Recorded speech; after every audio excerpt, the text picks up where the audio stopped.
Estamos aquí de nuevo para continuar con este testimonio de vida. Vamos para el capítulo 16, el audio 16.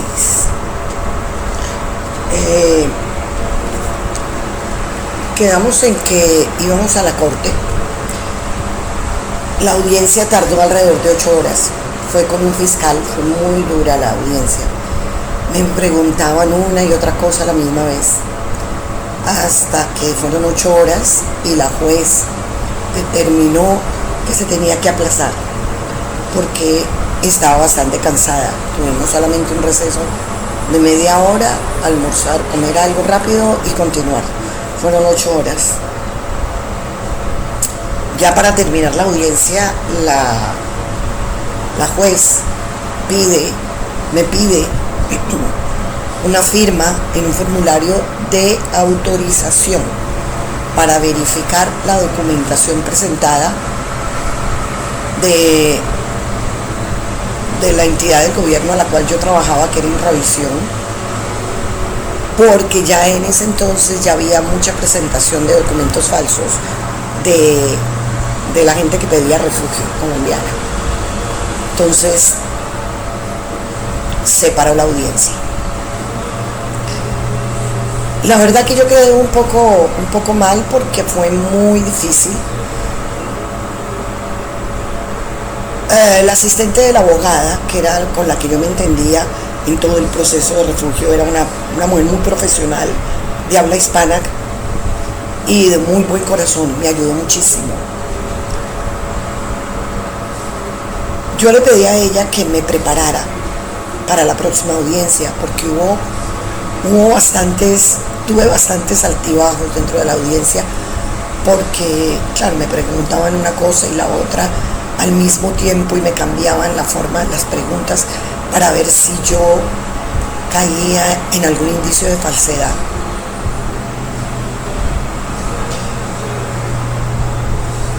Al cabo de 8 o 10 meses me mandaron la citación de nuevo. Y ya tenía yo la citación como para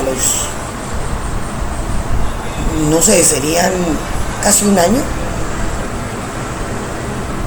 Y en semejante incertidumbre, yo sin saber qué iba a pasar, sin saber si me quedaría o no me quedaría. Mientras tanto, yo asistí a una iglesia en español, de habla hispana, de hispanos.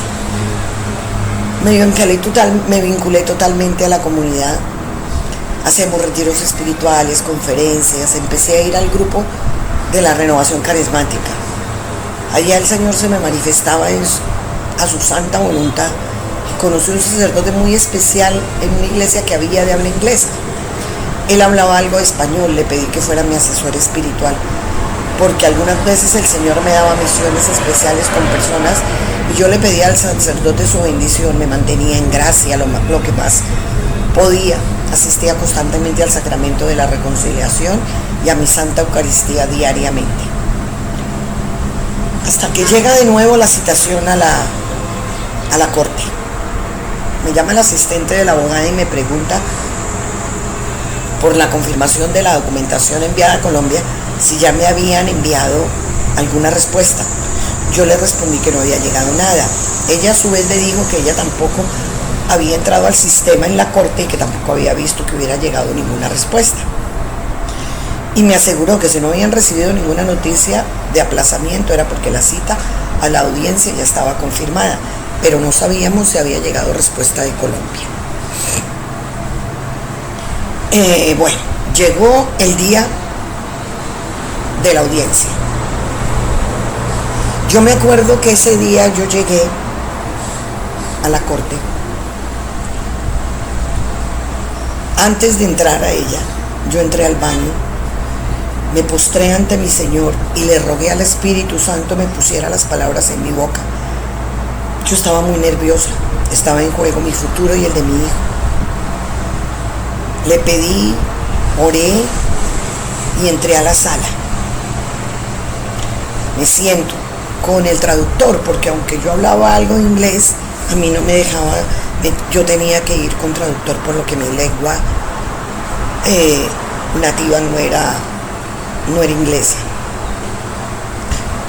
Cuando yo llego y me siento, la fiscal de la audiencia habla y dice la confirmación de los papeles de Colombia, que confirmando la veracidad de todo lo que dijo, ya llegó. Yo en este momento ya no tengo ninguna duda, no tengo ninguna pregunta tampoco. Yo en ese momento pensaba, yo no lo podía creer. La juez me interrogó.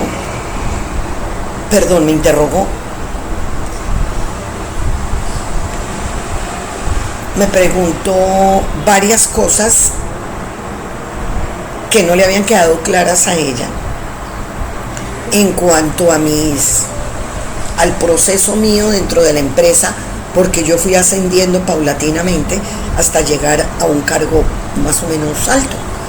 Entonces ella no entendía por qué, a pesar de que yo había llegado a ese cargo, no me habían aumentado mi salario y seguía devengando lo mismo, donde yo le tenía que explicar que todo se hacía por medio de una resolución y que como era del gobierno, se demoraba mucho. Yo duré como 7 meses, casi un año en ese cargo y nunca me llegó el aumento. Luego, seguidamente, pasan a mi hijo adelante. Ahí ya se me desmoroné. Yo me fui y me senté en la parte de atrás, él pasó adelante. Yo me desmoroné y me quebranté totalmente. Yo dije, lo van a volver añicos a mi hijo. La juez lo miraba con ojos de ternura y solo le preguntó que se había prestado servicio comunitario en Estados Unidos. Él le contestó que no, que ella ya no tenía ninguna duda en la decisión. La fiscal tampoco dijo que tenía preguntas para mi hijo, y en ese momento la juez dice, hay alguna inconsistencia, pero ese no le veo motivo para que no le demos el refugio. Bienvenida a Canadá. Esa era la segunda vez que mi hijo yo lo veía totalmente aferrado, abrazado a mí, llorando como un niño pequeño, y ya tenía 26 años.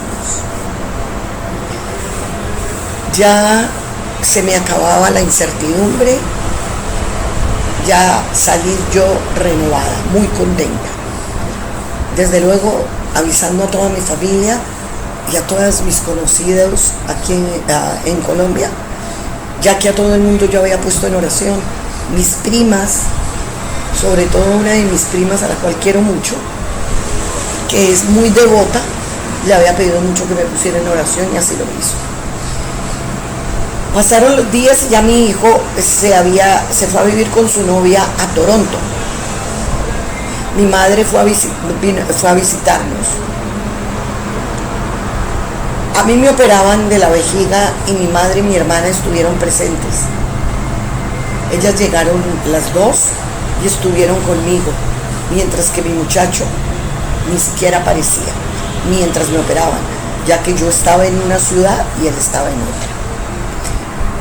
Tomé la decisión de irme a tratar de ejercer mi profesión de hotelería a una ciudad turística, Niagara Falls. Allí encontré un grupo de oración hermoso. Sus integrantes eran la mayoría colombianas. Me integré a ellas y me entregué a Dios. Sentía mucha soledad sin mi hijo, sin mi familia, no tenía nadie.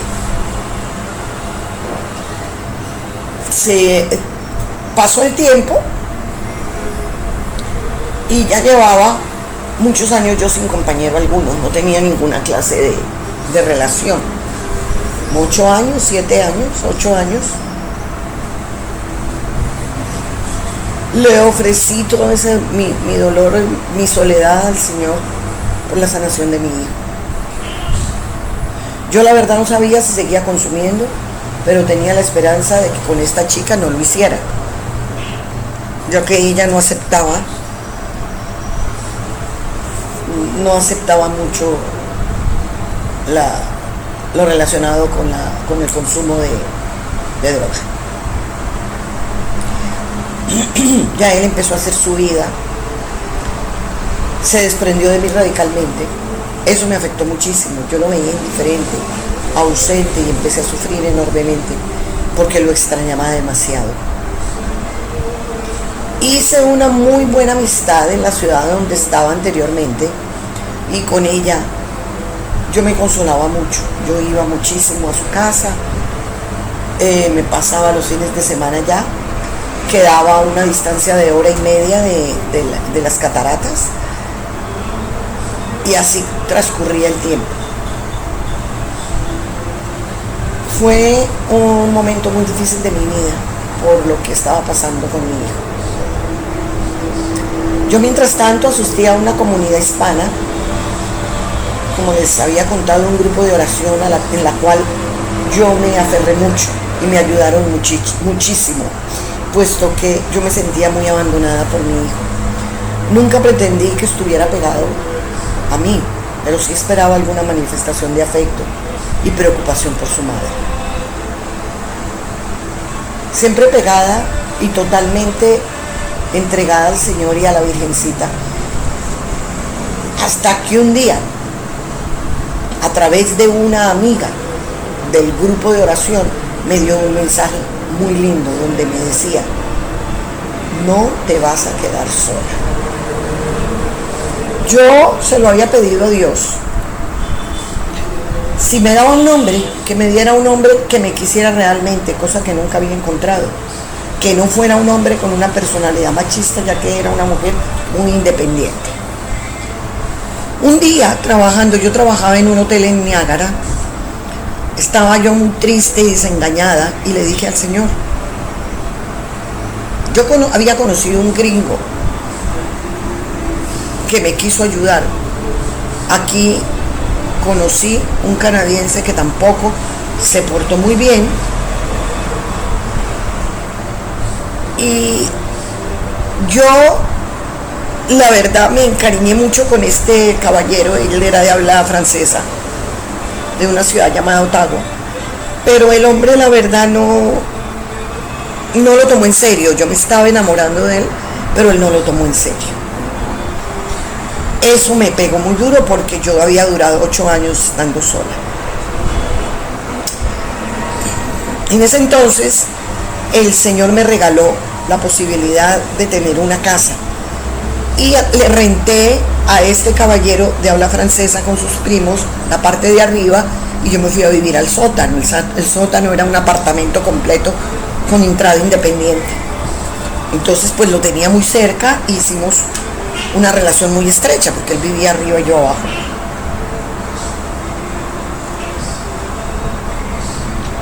La verdad, yo me encariñé bastante, mucho. Pasaron los días, el hombre me dice que conoció a otra persona, y lógicamente que la quería llevar a la casa, y yo no acepté, porque ahí vivían, la parte de arriba eran 3 habitaciones, vivía él con sus 2 primos, y yo vivía en la parte de abajo, entrada totalmente independiente. Entonces él me dijo que la quería llevar, yo le dije que desde luego no. Desde luego él cambió, empezó a alejarse, y pocos meses después, estando yo trabajando en el hotel, llegó un hombre de nacionalidad chilena, criado en Suiza, y nos presentaron, pues iba a trabajar en el hotel. Yo aparentemente le agradaba, pero yo lo vi hispano, y como yo no quería nada con un hombre de nacionalidad hispana, no le paré bolas.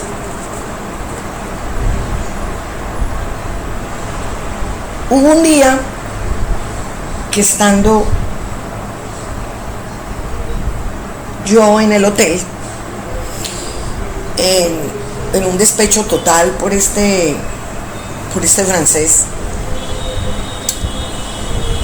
yo me arrodillé y le supliqué al Señor que si Él quería que yo estuviera sola, que me fortaleciera, pero que si Él tenía a alguien,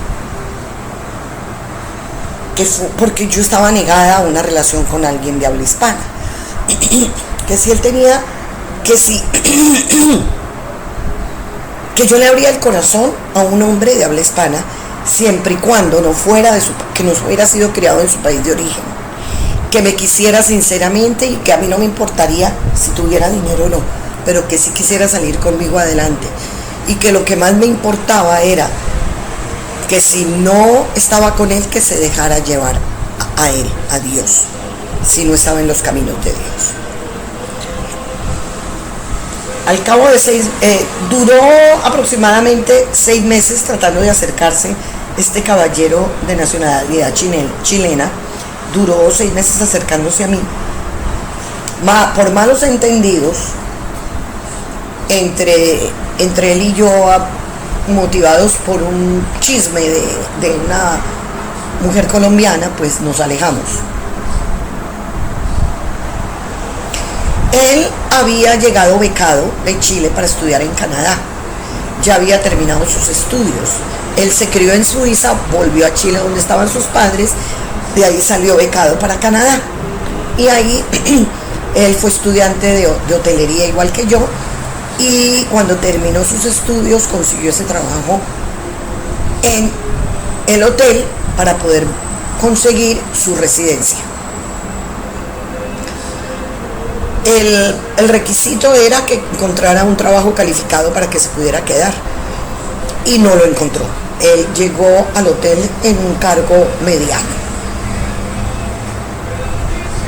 Así pues, un compañero colombiano hizo muy buena amistad con él y quería que se quedara. Él ya estaba, ya dentro de poco se le vencía su permiso de estudio. Él, cuando en comienzo estuvimos hablando, antes de que empezáramos a tener problemas por esta situación, él me había dicho pues que me casara con él a ver si podía obtener los papeles. Yo desde luego no acepté. Al comienzo, pues yo la verdad no sentía ninguna atracción, yo estaba muy adolorida, pero al cabo del tiempo, con los comentarios de este compañero, siempre me miraba, era el cupido. Entre nosotros dos llegaba y me decía: mira, Marta, tú le gustas a este caballero, mira que este caballero está muy entusiasmado contigo, pero pues nosotros ya no nos hablábamos. El caso fue que al cabo de unos meses este compañero hizo un almuerzo en su casa, me invitó a una comida y ahí estaba este caballero de nacionalidad chilena. Bueno, vamos a dejar hasta aquí y vamos a continuar ya luego con la historia en el próximo video o audio.